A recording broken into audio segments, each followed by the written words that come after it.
Alright gamers, this one feels surreal, because after 7 long years, Hollow Knight Silksong is finally here. And yeah, watching the credits roll after 31 hours of sweat, rage, and pure adrenaline is a trip. It's the kind of game that grabs you by the brain and won't let go, even when you try to walk away. I'd put the controller down, swear I was done, and 5 minutes later I'd be itching to dive back into Pharloom. You step into the shoes of Hornet this time, the boss/eye from the original game, dragged off to Pharloom, a land that's seen much better days. Where Hollow Knight was quiet and cryptic, Silksong leans harder into story. Hornet actually talks, and the bugs you meet along the way? Absolutely bizarre, but in the best way. There's Sherma, this little bug whose hopeful songs get stuck in your head like the world's weirdest earworm.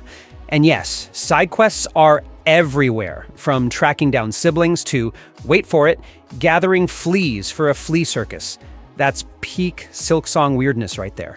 Structurally, it's the same intoxicating cocktail of Metroidvania exploration and Soulslike challenge. Every biome feels like its own masterpiece. The creepy Bloodborne vibes of the Citadel's medical ward, the lush moss grotto, the blasted steppes wasteland. Each zone is bursting with shortcuts, secrets, and enemies so well designed you almost feel bad killing them. Almost. Enemy variety? Off the charts. Every new area brings fresh nightmares with unique movesets, and the world design is genius. Fake walls, hidden caverns, entire underground dungeons you could miss if you don't poke around. The game constantly rewards curiosity with trinkets, charms, and usually a boss that makes you question all your life choices. But let's talk difficulty, because yeah, this game does not mess around. From the start, you've got 5 health chunks, and almost everything takes off 2 at a time. Hazards, bosses, random trash mobs, blink and you've lost 4/5 of your bar. Sometimes it feels unfair, especially early on, and the lack of accessibility options stings. This isn't a game that holds your hand. It pushes you down the stairs and asks why you're crying. Combat, though? Chef's kiss. When it clicks, it's chaos in the best way. Parries, pattern recognition, perfect dodges. Boss fights are brutal marathons of trial and error, but pulling off a clean run? Pure dopamine. And builds add even more spice. My favorite was running with a drone buddy that poisoned enemies, made some nasty fights way more doable. The platforming's dialed way up too.